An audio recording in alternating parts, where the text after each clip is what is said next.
Selon certains, encore bien vivants. Ce n'est pas une blague, ils y croient dur comme fer. Leurs preuves, vous allez le voir, sont souvent déroutantes. Le King of Pop est-il toujours parmi nous? À vous de juger. Ils ont dû lui mettre un cercueil avec des trous pour respirer. Breaking news. 25 juin 2009, 17h20. Un site américain appelé TMZ annonce une nouvelle qui va vite faire l'effet d'une bombe à travers le monde. Michael Jackson est mort. Celui qu'on appelait le King of Pop aurait succombé à une crise cardiaque à son domicile, âgé à peine de 50 ans. Pour ses fans, cette bouleversante disparition est inconcevable. Comment MJ, qui semblait pourtant en pleine forme lors de ses dernières apparitions, a-t-il pu disparaître aussi soudainement? Surgit alors une question, et si Michael Jackson était encore en vie? Aujourd'hui sur Internet, l'hypothèse d'une véritable conspiration fait de plus en plus d'adeptes. Coup de projecteur sur tous les éléments de cette troublante théorie. Pourquoi Jackson aurait-il mis en scène sa propre mort?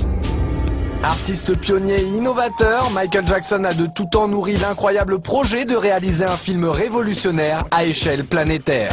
À ce stade de votre carrière, qu'est-ce que vous n'avez pas encore fait que vous aimeriez achever? Il y a beaucoup de surprises. Un film. J'adore les films. Quoi d'autre? Ça ne sera pas un simple film, il s'agira d'innover, d'améliorer ce média et l'emmener jusqu'à un autre niveau. Pour les adeptes de cette théorie, Michael Jackson ne serait pas mort, mais tout simplement passé de l'autre côté du rideau, devenant l'unique metteur en scène de son propre décès, une mise en scène que certains auraient décelée dès l'annonce de la mort du King of Pop. Que s'est-il réellement passé le 25 juin 2009 ? Le jour de la mort de Michael Jackson, le centre d'urgence 911 reçoit un appel dont l'enregistrement est relayé par tous les médias. Une bande-son supposée provenir des archives du 911 est enregistrée et pourtant la voix de l'appelant est bien plus distincte que celle de l'urgentiste. Vous avez appelé les urgences, quelle est votre demande? Nous avons besoin d'une ambulance le plus vite possible. Très bien monsieur, quelle est votre adresse? C'est le 100 Cowell Drive, Los Angeles, Californie, 90077. Plus troublant encore, cet appel a été officiellement localisé comme ne provenant pas de la villa où a été retrouvé le corps de la star, mais du 9641 Sunset Boulevard, un hôtel situé à 3 minutes de chez Michael Jackson. Autre élément suspect, le cardiologue présent sur place, le docteur Conrad Murray, affirme avoir fait un massage cardiaque à Michael Jackson directement sur son lit. Or, ce type d'intervention se pratique sur une surface dure. Alors comment expliquer une telle erreur et aussi qu'un cardiologue d'une telle renommée n'ait eu aucun défibrillateur sur lui? Il est inconscient, il ne respire pas? Exactement, il ne respire pas, monsieur. Ok, il n'est pas conscient non plus? Oui, il est inconscient. Ok, est-il sur le sol ou où est-il exactement? Il est sur le lit, monsieur, il est sur le lit. Ok, mettons-le sur le sol, on le met par terre, je vais vous aider à pratiquer un massage cardiaque. Nous avons un médecin personnel ici avec nous. Ah, il est avec vous? Oui, mais il ne répond pas à ces massages cardiaques. Ah, écoutez, on arrive. Et ce n'est pas tout. Pour certains, le comportement même de l'ambulancier semble suspect.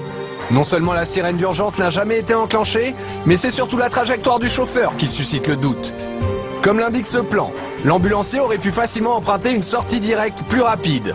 Or, comme le montre cette vidéo, il manœuvre inutilement en marche arrière. Alors pourquoi tenait-il autant à repasser par l'entrée? Peut-être parce que c'est là qu'étaient placés 2 caméramans et un paparazzi prêts à relayer l'événement.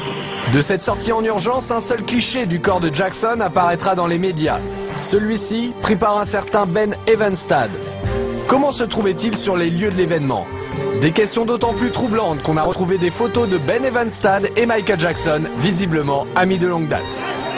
Les fans remarquent alors que sur le cliché fourni par le paparazzi, Michael paraît plus jeune de 10 ou 15 ans.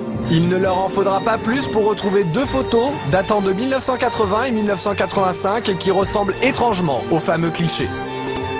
S'agit-il d'une photo truquée? Les images de l'ambulance auraient-elles été enregistrées? S'agirait-il vraiment d'un tournage de film? Une chose est sûre, Michael aurait voulu que la vérité à son sujet triomphe chez ses fans. Michael Jackson était-il présent à son propre enterrement? 7 juillet 2009, jour des funérailles de Michael Jackson. La foule vient se recueillir au Staples Center de Los Angeles, rendre un dernier hommage au roi de la pop.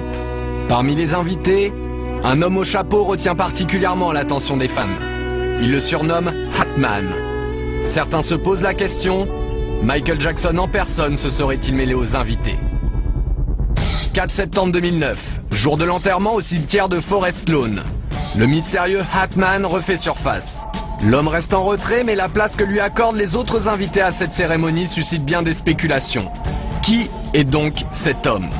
Quant au personnel de la cérémonie, le clan des fans le considère tout aussi suspect. Les agents d'accueil, tout sourire en ce jour de deuil, donnent une impression de déjà-vu. Et pour cause, ils ne sont autres que les danseurs du spectacle This Is It. Le réalisateur Kenny Ortega et le chorégraphe Travis Payne sont d'ailleurs eux aussi présents. Ce sont eux qui coordonnent l'enterrement filmé en haute définition à la manière d'un film. Les fans remarquent aussi les photos prises par des paparazzis en hélicoptère, comme celle de ce chemin à droite de la voiture, qui n'existe pas vu du ciel. Ou encore cet arbre près des poubelles qui disparaît. Dès lors les questions se multiplient, y a-t-il d'autres différences entre le film officiel et la réalité? Même les messages laissés par les sœurs Jackson éveillent les soupçons. Michael, je t'aime profondément et j'ai hâte de te revoir jouer encore. Continue ta magie. Je t'aime tellement et j'attends avec impatience le moment de te revoir sur cette terre. Lorsque les fans se font rembourser leurs billets pour la tournée This Is It, ils reçoivent un livre souvenir. Ce livre est exactement le même que celui offert aux 17 000 invités du Staples Center à une différence près. Une photo de Jackson avec Elizabeth Taylor a été remplacée par une photo de lui, l'œil derrière une caméra. Une nouvelle preuve pour les fans. Qui est réellement le Dr Murray?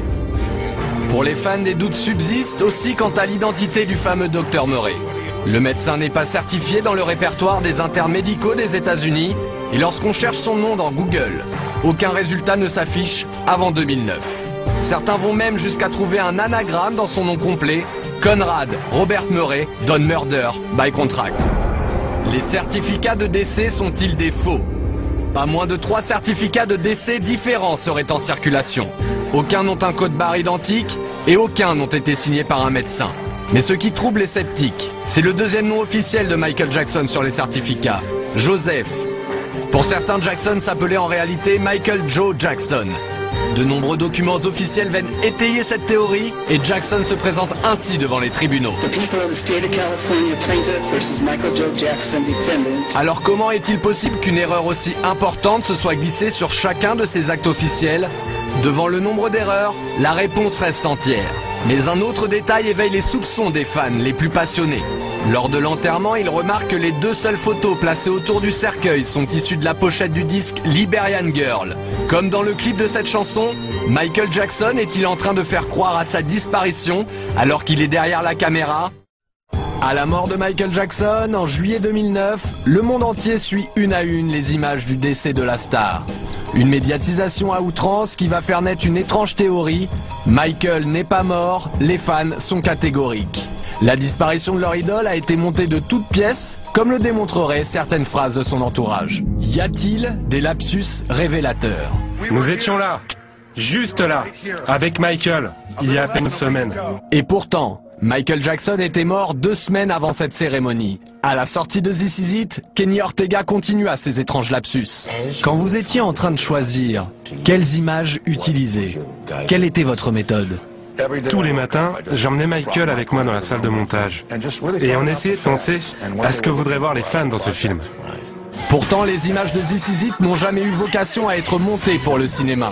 Alors comment Michael Jackson aurait-il pu assister à ce montage? Et enfin, ces étranges témoignages de Frank DiLeo, le producteur de Michael Jackson, au présent, comme si Michael n'était jamais mort. Michael Jackson a toujours fait ce qu'il voulait. Vous vouliez voir Michael? Vous veniez. Michael est-il disponible? Vous veniez. Même chose aujourd'hui. Vous voulez voir Michael? Vous venez. Pour les fans, ces lapsus ne sont pas le fruit de l'émotion, mais les preuves d'une mise en scène précipitée et mal préparée. Les adeptes de la conspiration sont catégoriques, Jackson et ses complices sont en train de manipuler les images de la mort du King. Une passion pour l'illusion que la pop star aurait toujours su pratiquer.